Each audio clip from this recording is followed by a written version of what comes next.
Y'all gonna read those quotes? I'm not gonna go over them. It's just from the song. It's called Mud Block. It's by Tupac Shakur. Is it recording? Yeah.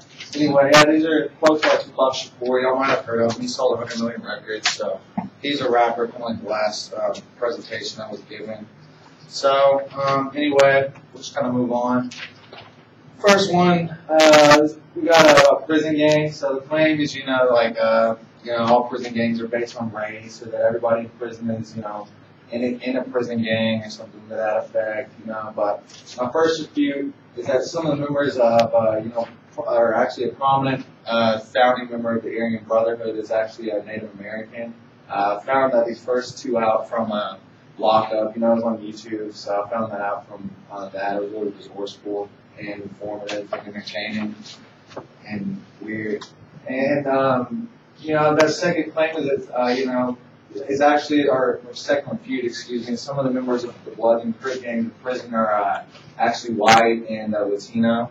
I don't know if I necessarily believe this. That seems a little bit ridiculous and far-fetched, but, it was actually proven, they had interviews with them and stuff, so I don't know how, they do that necessarily. They seem like pretty scary people, like, Lil Wayne is kind of scary, all 5'7" of them, But anyway, this is my third refute is, like, some of the members of, the prison population are actually not in any gang, and they prefer actually to go, like, a religious route. So, they just they claim a religion as part of, like, the check-in process. Like, as I mentioned earlier, Lil Wayne, he, claimed to be Roman Catholic, so, he just kind of stuck to himself. But he was in 23-hour lockdown. He wasn't really in the general population, so he wouldn't really have much risk. But that's a side note. So the second one is prison rape. This was kind of thrown around as a joke yesterday, but it's actually kind of a serious issue if you're, find yourself in prison.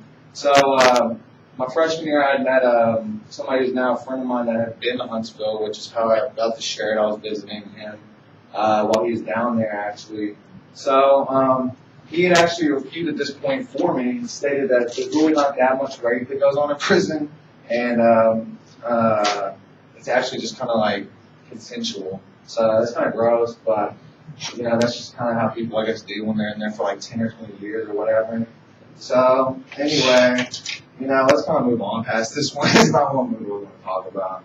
So the next one is death row inmates, and the claim is that they deserve death, and like affluent, whatever, life in prison, just throw them away, lock them or throw away the key type thing. Because they're violent, scum of the earth, they deserve it or whatever. The refute is that, actually, I didn't mean to put many death row inmates are proven innocent. I just meant to put some, but that's a typo. But unfortunately, the second refute is they get proven innocent after they're dead, so like, you can't really do anything. The third refute is the Green Mile. You just watch it, or check it out on Blockbuster or whatever. Just so happens. Anyway.